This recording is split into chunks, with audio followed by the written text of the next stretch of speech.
It is a fight between Delhi Deputy Chief Minister Manish Sisodia and the CBI. Now, after Manish Sisodia's request to defer the CBI questioning, CBI is all set to issue new summons. Now, the CBI had summoned Delhi Deputy Chief Minister Manish Sisodia to its headquarters in Delhi for questioning in connection with the alleged excise policy scam today. Sisodia had requested CBI to shift the questioning as he said he was the Finance Minister of Delhi and at the moment he is busy with the preparation of the state budget.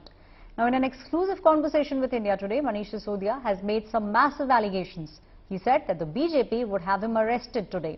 Now, if you remember, the central agency had alleged that the new excise policy, under which licenses were being given to traders, were rigged with favours.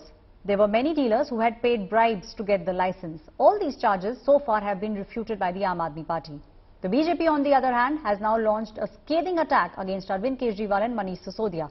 The Bharatiya Janata Party is accusing both the ministers of playing the victim card. Delhi के उप मुख्यमंत्री मनीष सिसोदिया को CBI का बुलावा आया, लेकिन उन्होंने एक चिट्ठी भेजी सीबीआई को कि दिल्ली का बजट है, वो नहीं आ सकते हैं। आशंका क्या है? हमारे साथ इस वक्त जुड़ गए हैं मनीष सिसोदिया। बातचीत करने के लिए तमाम सवाल सीबीआई को पूछना है, लेकिन उससे पहले ये जानना अहम है कि वजह क्या रही, आप क्यों नहीं जा रहे हैं? मैं जाने से नहीं बच रहा हूं, लेकिन मुझे कल सीबीआई का नोटिस मिला सैटरडे सुबह कि आप संडे की सुबह आ जाइए। मैं दिल्ली के वित्त मंत्री के रूप में इस वक्त दिल्ली के बजट को फाइनल टच दे रहा हूं। बजट तैयार है ऑलमोस्ट, और उसको फाइनल टच दिया जा रहा है। अगले कुछ दिन में उसको फाइनल टच देके मैं उसको सेंट्रल गवर्नमेंट के पास भेजूंगा अप्रूवल के लिए, और उसके बाद जब सेंट्रल गवर्नमेंट से वो मंजूर हो जाएगा, उसके बाद उसको फिर विधानसभा में लाएंगे। अब अगर ये फाइनल टच देने की प्रक्रिया डिरेल हो जाती है तो इससे नुकसान होगा बहुत। इससे पूरा का पूरा दिल्ली गवर्नमेंट चरमराएगी, इससे पूरे के पूरे दिल्ली के लोगों के काम जो अगले एक साल में होने वो चरमरा जाएंगे। इसलिए मैंने उनसे रिक्वेस्ट किया है कि फेब एंड तक मैं इस बजट को फाइनल टच दे रहा हूं। दिन रात एक करके लगा हुआ हूं मैं। बस मुझे फेब एंड के समय के बाद में आप कभी भी बुला लीजिए, आप जब बुलाएंगे। मैंने हमेशा सहयोग किया, मैं आगे भी सहयोग करूंगा। मेरे पास कोई वजह नहीं है कि मैं सवालों से बचूं। बस ये है कि फेब एंड तक मैंने उनसे समय मांगा है। लेकिन इसमें सवाल यही है कि आपने ट्वीट किया कि मैं जांच में सहयोग करूंगा, मैं पूछताछ में जाऊंगा, तो अचानक से क्या हुआ? आपको आशंका क्या है और आपको क्या नजर आ रहा है इस पूछताछ में, और क्या आप तैयार हैं? नहीं, सवाल जांच में सहयोग करने का ना करने का है ही नहीं। मैं तो हमेशा करता रहा हूं और मैंने सारे सवालों के जवाब दिए हैं। बात सिर्फ इतनी सी है कि भारतीय जनता पार्टी जिस तरह से बदले की राजनीति कर रही है, भारतीय जनता पार्टी एमसीडी का चुनाव हारी, Bharatiya Janata party supreme court में अपनी साजिशों में हारी, फ्राइडे की शाम को बीजेपी सुप्रीम कोर्ट में बुरी तरह से हारती है, और सैटरडे की सुबह मुझे नोटिस दिलवाती है, संडे के सुबह हाजिर किया जाता है कि साहब संडे की सुबह आप हाजिर हो जाइए। तो इसका मतलब बीजेपी कहीं ना कहीं कोई ना कोई इस तरह की साजिश रच रही है ना। अब बीजेपी को बदले की राजनीति में अगर मुझे गिरफ्तार कराना है सीबीआई का दुरुपयोग करके, तो बीजेपी इस वक्त सशक्त है, वो तो करा सकती है।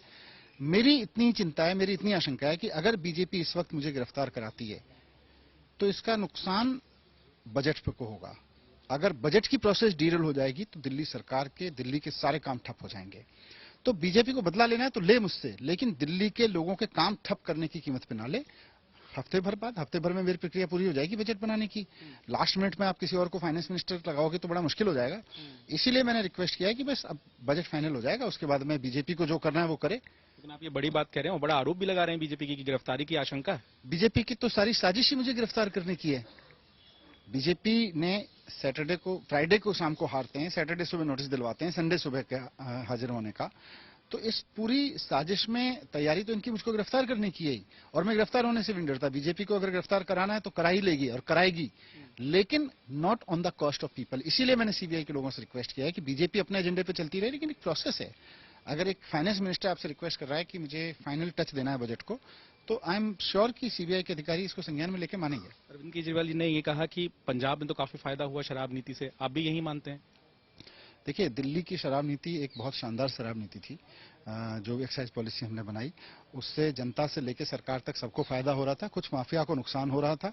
उस माफिया के तहत, और उस माफिया की बीजेपी से साठगांठ होगी, तो उसने अपना जो भी बीजेपी ने किया है, बीजेपी का ये सच भी एक्सपोज होगा, ये झूठ भी उनका एक्सपोज होगा, इसका भी सच सामने आएगा। अरेस्ट तो आप तभी होंगे जब आपने गलत काम किया। इसका मतलब चोर की दाढ़ी में तिनका, आपको पता है कि आपने गलत काम किया है, and you might be arrested for that wrong doing. आपने एक शराब की पॉलिसी लाई है जिसमें बकायदा आज सरकारी लोग गवाह बने हुए हैं, जिन लोगों ने आके बताया जो किस तरह से ये एक टेलर मेड पॉलिसी थी, किस तरह से लाभ देने के लिए पॉलिसी बनाई गई, और जो पैसे का लेन देन हुआ वो भी सबके सामने है अब तो। और जो लोग गिरफ्तार हुए हैं उनको अभी तक ईडी से जमानत क्यों नहीं मिली? उन्होंने क्या गलत काम किया? उन्होंने यही गलत काम किया कि उन्होंने सरकार से पॉलिसी बनवाई और उसके एवज में सरकार को पैसा दिया, और 100 करोड़ रुपया तो एक ही जगह से दिया गया। तो ये सारी बातें जो हैं ये मनीष सिसोदिया जानते हैं कि जो पैसे का लेन देन हुआ, जो लोग अरेस्ट हुए, जिन लोगों ने अब तो गवाह भी है, उन्हीं का आदमी जो खास आदमी था कभी अमित अरोड़ा, तो गवाह बने हुए हैं। तो जो लोग गवाह बने हुए हैं, सरकारी गवाह के तौर पर वो गवाहियां दे रहे हैं, अरोड़ा जैसे लोग। और जिस तरह से प्राइवेट लोगों को काम दिया गया उसके अंदर 2,500 करोड़ रुपए उनको लाभ हुआ और सरकार को 8,000 करोड़ रुपए का नुकसान हुआ राजस्व में। तो ये सारी बातें जो हैं मनीष सिसोदिया जानते हैं, इसलिए मनीष सिसोदिया डर रहे हैं। अब उनको पता चल रहा है कि अब उनके ऊपर गाज गिरेगी, अब वो सारा कुछ सामने पकड़ा गया। दिस इज अ बहाना। इन्वेस्टिगेशन को इन्फ्लुएंस करवाना has become the standard operating procedure of Aam Aadmi Party, and therefore today Manish Sisodia, using a bahana, using an excuse that he is busy in the budget, has said that he will not go and adhere to the summons of the CBI. If there is nothing to hide, if you are innocent, which the court has not said until now, which no agency has said until now, your people are languishing in jail, cases have not been quashed. But if you are indeed innocent, Mr. Sisodia, why run away from the investigation?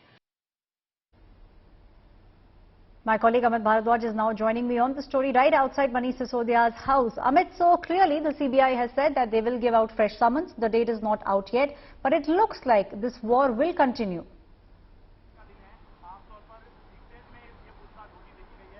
Right, Aishwarya, this political war between the BJP and Aam Aadmi Party will continue. Whether Manish Sisodia will, questioned by the CBI today or not, that question has been responded to.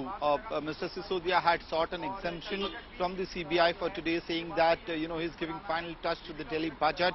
He's also the finance minister of the national capital, and that is why he's busy with giving the final touch to the budget. In fact, right now as we speak, there's another meeting which is happening between the two Delhi cabinet ministers and the business community from the national capital. The several business representatives from the national capital are expected to meet the finance minister at his residence here at Mathura Road. So clearly he's also busy with the preparations for the budget. The final budget usually gets tabled in the month of March, in the first or second week of March. And that is his argument that's why he couldn't join the questioning today. And as you said, Aishwarya, now a fresh summon will be issued by the CBI. Back to you. Thank you, Amit, for joining me with all those details on this story.